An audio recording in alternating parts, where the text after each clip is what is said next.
তোমাদেরকে প্রশ্ন করব, সামনে বসেছে বলে বলতে পারছো? স্কুলের সামনে কারা বসে? যারা ইন্টেলিজেন্ট হয়।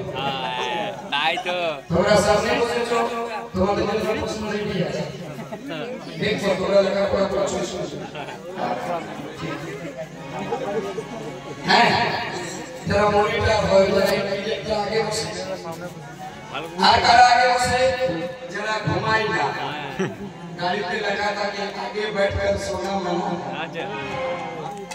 কেউ ঘুমাবেন না। আর যদি কেউ ভাবছেন যে বাদল কালকে দেখি মাছি এরকম আছে, আসার সময় দেখছিলাম দুজন গল্প করতে, দুজন মাছি ছুটি না।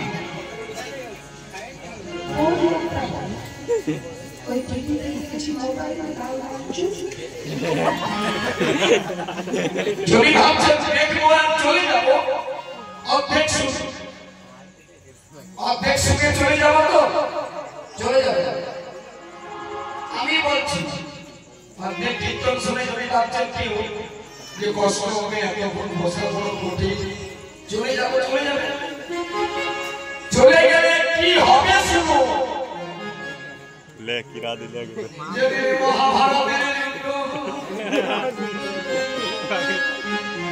মা বলল বাছারে তুই আমার কাছে প্রথম আসবি, যাবি যুদ্ধে। ছেলেটাকে বলেছিল তুই কিছু পড়ে আসিস না। এবারে নিজের লোককে জিজ্ঞেস করি কোন ছেলেকে বলেছিল?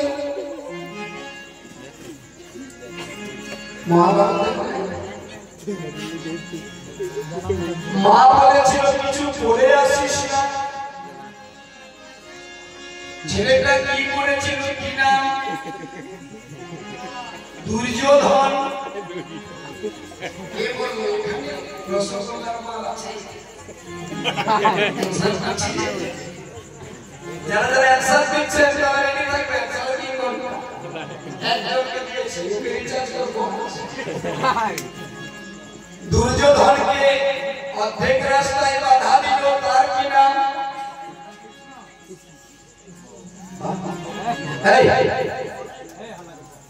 কৃষ্ণ। কি বলল? এত বড় ছেলে মায়ের কাছে এইভাবে যা। তো বললো না আমি মায়ের কথা শুনবো। বললো মায়ের কথা শুনবি বোকা, বড় হয়েছিস, এইভাবে বিবস্ত্রায় মায়ের কাছে যা। তখন কৃষ্ণ একটা পাওয়ার ভুল করে দিল। কি দিল? কলার পাত। কলার পাত। কলার পাতা। তারপরে গুটি গুটি গেল মায়ের কাছে। তারপর মা কি করলো? তোমার বাড়ি যাবে, চলে যাবে। মা যখন নয়ন খুলল, দৃষ্টি পড়ল দুর্যোধনের উপরে, চোখ চোখে উঠল কান্নায়। কি করলি?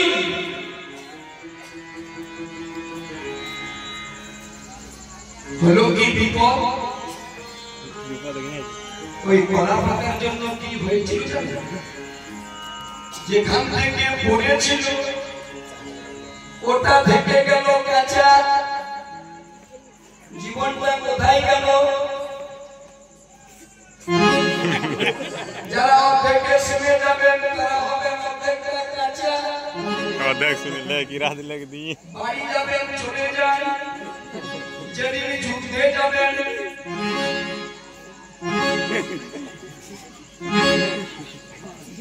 সেদিন যমরাজার কাছে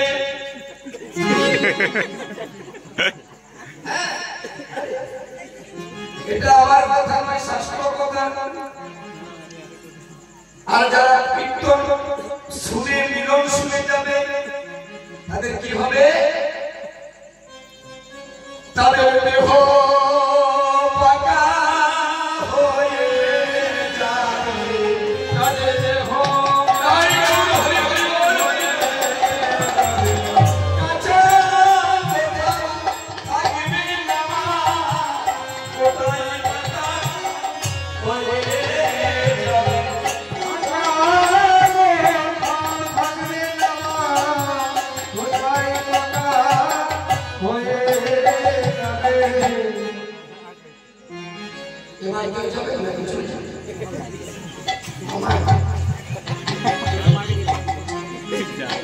যদি ভাবছেন এখানেই থাকবো যাবই না, হরিনাম শুনুন, হরিনাম শুনুন। নামের আগুনে যেমন গান্ধারীর চোখ থেকে বেরিয়েছিল, তেমনি হরিনামের এত শক্তি আছে। তবে যে শুনে গৌর সুন্দর নদীয়ার মাটিতে কাঁদছে, কি বলে কাঁদছে? কৃষ্ণ কৃষ্ণ বলি গোরা কাঁদে ঘনে ঘন। কি বলে কাঁদছে? কৃষ্ণ কৃষ্ণ। তাহলে তোমাদের আমি এতক্ষণ কি বললাম? হরি বল। কেসটা গোলমাল কোথায় যায়? আজ প্রায় এখানে কতদিন কীর্তন হচ্ছে? 10 বছর তো তুমি জানলে, বাবা জানলে। কত বছর ছিল? 20-30। এর আগে তো হতো, গ্রামে কীর্তন হতো। তাহলে এতদিন থেকে কীর্তন শুনছে। মার্কেটে ডিটারজেন্ট পাউডার পাওয়া যায়, যে কাপড় কাচে, সাফেদ, হুইল, আর কি কি থাকে, সার্ফ এক্সেল। যদি ডুপ্লিকেট থাকে তাহলে কাপড় ছাড়ে না। তাহলে এতদিন ধরে হরিনাম হচ্ছে, আসছে, এখানে বসছে, শুনছে, চলে যাচ্ছে, লাভ কেন কিছু হচ্ছে? আসতে গোলমাল কেন লাভ হচ্ছে না? না আমরা সঠিক নামে কাকে ডাকতে পারছি না,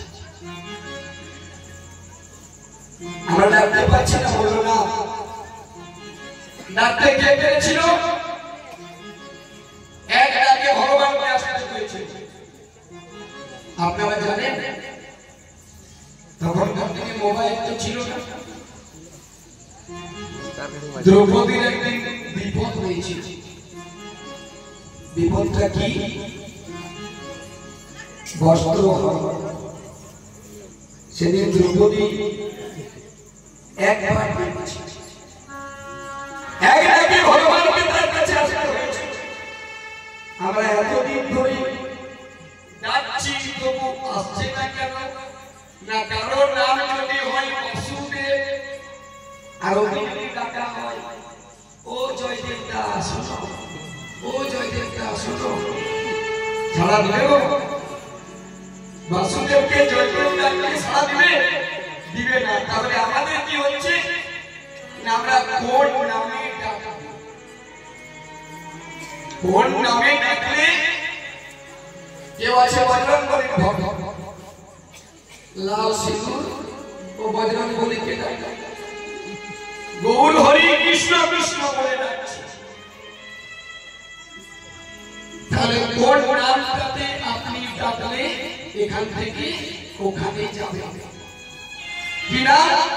ভগবন্ত ভাবাবিষ্ট কবি বললেন, ভালো করে শুনুন। ওরে রাম নামে, রাম নাম করবেন। যারা বজরঙ্গবলী ভক্ত রাম নাম করবেন। রাম নাম করলে কি হবে? আপনারা করেন না? রাম নাম করেন? তাহলে রাম নামে ভালো লাগলে একটা করে বলে ধরুন। রাম নামে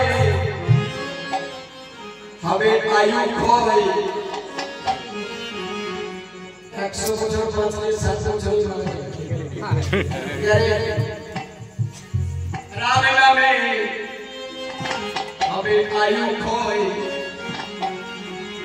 আমি কৃষ্ণ নাম করব, কৃষ্ণ নামে বলি